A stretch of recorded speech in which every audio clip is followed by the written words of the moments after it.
আসসালামু আলাইকুম। New commerce coaching এর পক্ষ থেকে আমি নাজমুল হাসান শরীফ সবাইকে জানাই আন্তরিক শুভেচ্ছা এবং অভিনন্দন। প্রিয় শিক্ষার্থীরা, কেমন আছো তোমরা? আশা করি আল্লাহর রহমতে অনেক ভালো আছো। আমিও তোমাদের দোয়ায় আল্লাহর রহমতে অনেক ভালো আছি। প্রিয় শিক্ষার্থীরা, নিউ কমার্স কোচিং এর ধারাবাহিক প্রক্রিয়ার আজকের আলোচনার বিষয় হচ্ছে একাদশ এবং দ্বাদশ শ্রেণীর হিসাব বিজ্ঞান দ্বিতীয় পত্রের সপ্তম অধ্যায়। অধ্যায়টির নাম হচ্ছে উৎপাদন ব্যয় হিসাব। আর এই উৎপাদন ব্যয়ের কিন্তু দুটি অংশ। তো আজকে আমি তার দ্বিতীয় যে অংশটা বেতন ও মজুরি, এই নিয়ে বিস্তারিত আলোচনা করব ইনশাল্লাহ।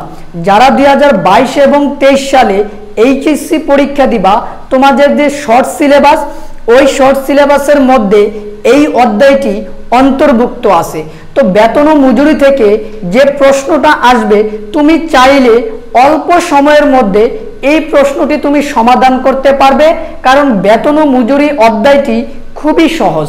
তো প্রিয় শিক্ষার্থীরা, কিভাবে সমাধান করবা আর কেমন সৃজনশীল আসবে, আর সৃজনশীল সমাধান করার জন্য আমাদের কোন বিষয়গুলো জানতে হবে, এই নিয়ে আজকে আমি আলোচনা করব।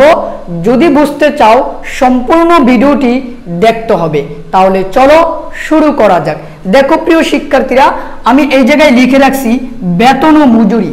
অনেক শিক্ষার্থীরাই আছে যে বেতন ও মজুরি বিষয়টাকে তারা এক মনে করে। তোমাদের দৃষ্টিকোণ থেকে এক হলেও বেতন ও মজুরির মধ্যে কিছু পার্থক্য আছে, যেটা কিঞ্চিত পার্থক্য বলা হয়। তো প্রিয় শিক্ষার্থীরা, বেতন এবং মজুরি দুইটাই আমাদের জন্য ব্যয়, কিন্তু কেমন ব্যয়? বেতন হচ্ছে আমাদের জন্য পরিচালন ব্যয়, আর মজুরি হচ্ছে আমাদের জন্য বিক্রিত পণ্যের ব্যয়। এখন তোমরা বলতে পারো যে পরিচালন ব্যয়টা কি? পরিচালন ব্যয় হচ্ছে একটা প্রতিষ্ঠান সুন্দরভাবে পরিচালনা করার জন্য যে ব্যয়গুলোর প্রয়োজন, ওই ব্যয়গুলোকে পরিচালন ব্যয়। আর বিক্রিত পণ্যের ব্যয় মানে হচ্ছে একটা পণ্য উৎপাদন কার্যের সাথে, বা পণ্যগুলো যে আমরা উৎপাদন করি, ওই উৎপাদনের সাথে যেই ব্যয়গুলো জড়িত, ওই ব্যয়গুলোকে বিক্রিত পণ্যের ব্যয় বলে। তো এবারে সুপ্রিয় শিক্ষার্থীরা, আমি তোমাদেরকে সংজ্ঞার মাধ্যমে বুঝিয়ে দিব এই দুইটার মধ্যে কি পার্থক্য আছে, তাহলে তোমাদের আর এই সমস্যাগুলো তৈরি হবে না। দেখো প্রিয় শিক্ষার্থীরা, আমি এই জায়গায় লিখে রাখছি বেতন। সাধারণ অর্থে কোনো কর্মচারী তার মানসিক পরিশ্রমের বিনিময়ে নির্দিষ্ট সময় অন্তর নিয়োগকর্তার নিকট হতে যে পারিশ্রমিক বা সম্মানী পান, তাকে বেতন বলে। এই জায়গাটা একটু লক্ষ্য করো, আমি কি বলার চেষ্টা করছি। সাধারণ অর্থে কোনো কর্মচারী তার মানসিক পরিশ্রমের বিনিময়ে নির্দিষ্ট সময়ের অন্তর, একটা নির্দিষ্ট সময়ের পর পর নিয়োগকর্তা যে তাকে নিয়োগ দেন, ওই নিয়োগকর্তার নিকট থেকে যে পারিশ্রমিক পান অথবা যে সম্মানীটা পান, ওই সম্মানীটাকে বেতন বলে। তো প্রিয় শিক্ষার্থীরা, যেমন একজন স্কুলের শিক্ষক, তিনি যে প্রতিষ্ঠান কর্তৃক নিয়োগ হন, নিয়োগ হওয়ার পর তিনি কিন্তু মানসিকভাবে এই জায়গায় শ্রম দিয়ে থাকেন, এবং 1 মাস অন্তর অন্তর তিনি প্রতিষ্ঠান থেকে একটা সম্মানী পান, আর ওই সম্মানীটাকেই আমরা বেতন বলি। অপর দিক দিয়ে আমি বলতে পারি একটা প্রতিষ্ঠানের ম্যানেজার, তিনিও কিন্তু মানসিক শ্রম দিয়ে থাকেন প্রতিষ্ঠানের জন্য, আর ওই শ্রমের বিনিময়ে তিনি নিয়োগকর্তার কাছ থেকে প্রত্যেক মাস অন্তর অন্তর তিনি কি পেয়ে থাকেন? সম্মানী পেয়ে থাকেন, আর ওই সম্মানীটাকে আমরা কি বলে থাকি? বেতন বলে থাকি। এবার আসো মজুরি কোনটা, এটা আমরা একটু আলোচনা করি। দেখো মজুরি উৎপাদন কার্যে নিয়োজিত মানুষের সর্বপ্রকার কর্ম প্রচেষ্টাকে শ্রম বলে। উৎপাদন কার্যে নিয়োজিত, যেটা আমরা পণ্য উৎপাদন কার্যে ব্যবহার করি। অন্যভাবে বলা যায়, কাঁচামালকে চূড়ান্ত দ্রব্যে রূপান্তর করার জন্য, মানে একটা কাঁচামালকে চূড়ান্ত দ্রব্যে রূপান্তর করার জন্য যে সেবা প্রদান করা হয়, তাকে শ্রম বলে।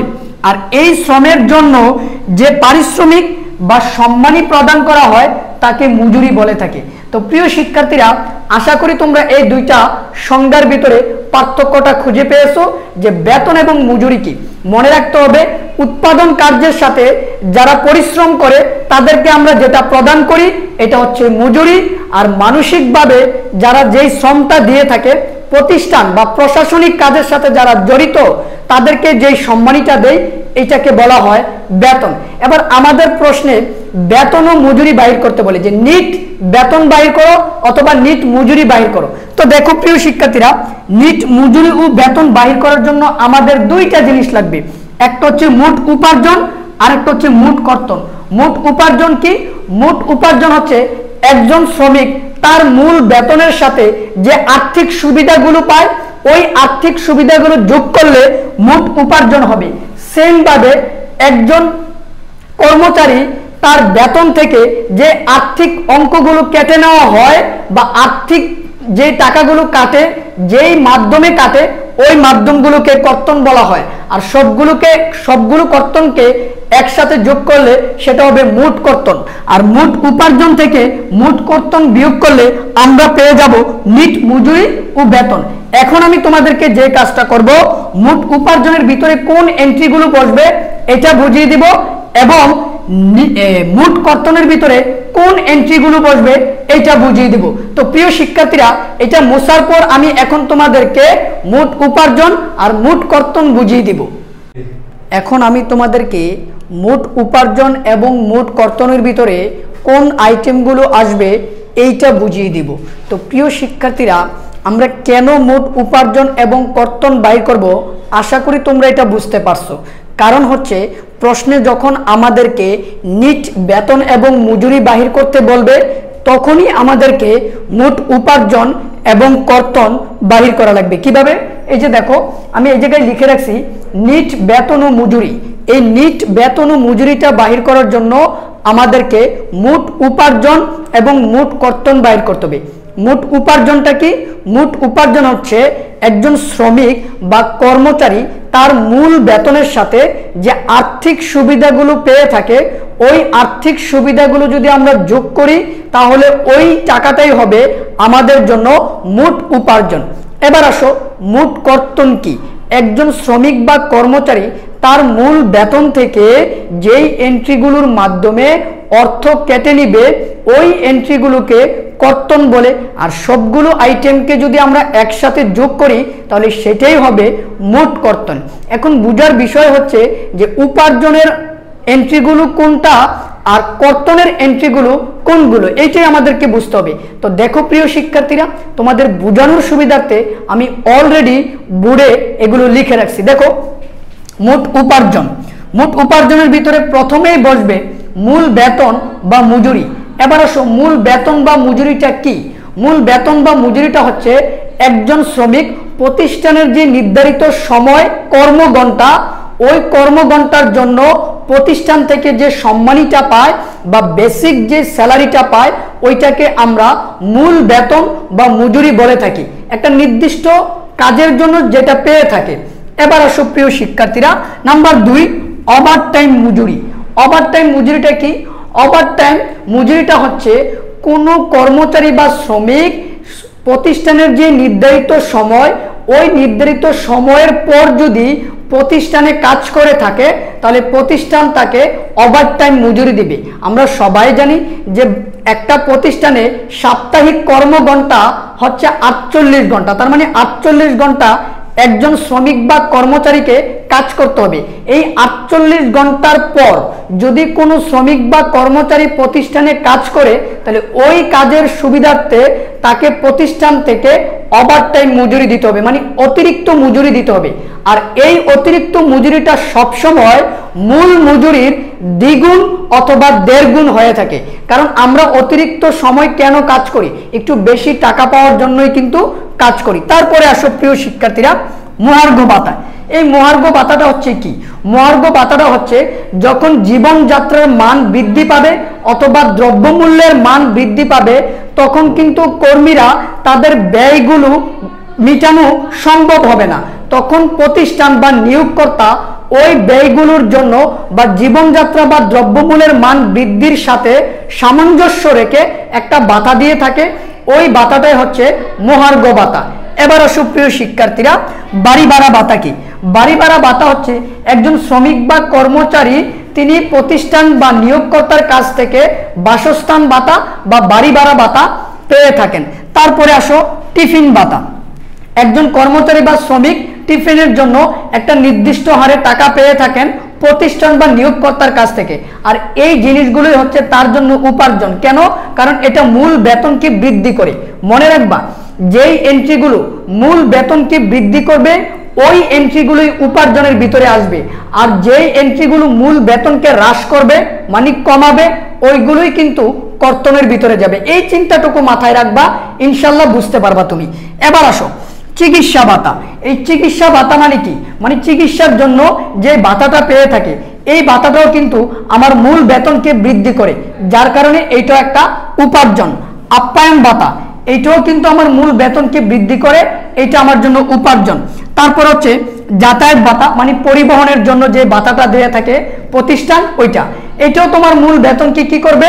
বৃদ্ধি করবে। তারপর হচ্ছে বোনাস। প্রিয় শিক্ষার্থীরা, আমরা জানি যে আমাদের কিন্তু বিভিন্ন উৎসব বা বিভিন্ন সময় প্রতিষ্ঠান আমাদেরকে বোনাস দিয়ে থাকে, আর এই বোনাসটা কিন্তু আমাদের মূল বেতনকে কি করে? বৃদ্ধি করে। তারপরে আসো, এই জায়গায় একটা গুরুত্বপূর্ণ এন্ট্রি লিখছি, প্রভিডেন্ট ফান্ডে কর্মীর নিয়োগকর্তার দান। এই প্রভিডেন্ট ফান্ডে নিয়োগকর্তার দান আর কর্মীর দান নিয়ে শিক্ষার্থীদের মধ্যে সবচেয়ে বেশি সমস্যা তৈরি হয়, আর এই সমস্যাটাই তোমরা সঠিকভাবে সমাধান করতে পারো না। আশা করি আজকে এটা সমাধান হয়ে যাবে। কিভাবে? এই নোটটা তোমরা মনে রাখবা। দেখো, প্রভিডেন্ট ফান্ডে নিয়োগকর্তার দান। নিয়োগকর্তা মানে কি জানো? নিয়োগকর্তা হচ্ছে যে কর্মচারীকে বা শ্রমিককে নিয়োগ দেয়, যে কর্মচারী বা শ্রমিককে নিয়োগ দেয় সেই হচ্ছে নিয়োগকর্তা মানে প্রতিষ্ঠান। এবার দেখো, প্রভিডেন্ট ফান্ডে নিয়োগকর্তার দান বলা থাকলে একবার উপার্জনে আসবে এবং কর্তনও আসবে।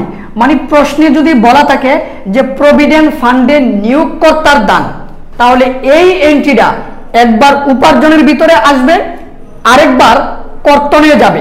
এই জায়গাটা মনে রাখবা যে প্রভিডেন্ট ফান্ডে নিয়োগকর্তার দান বলা থাকতে হবে, স্পষ্ট স্পষ্ট লেখা থাকবে প্রভিডেন্ট ফান্ডে নিয়োগকর্তার দান।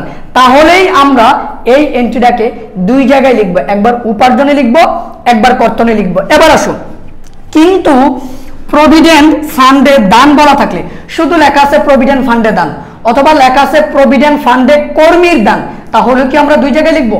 না প্রিয় শিক্ষার্থীরা, আমরা তখন শুধুমাত্র কর্তনেই লিখবো। প্রভিডেন্ট ফান্ডের দান বলা থাকলে আমরা বুঝবো এটা কর্মী দিয়েছে, আর প্রভিডেন্ট ফান্ডে কর্মীর দান বলা থাকলে আমরা বুঝবো এটা কর্মী দিয়েছে, কারণ এটা কর্তনের ঘরে বসবে।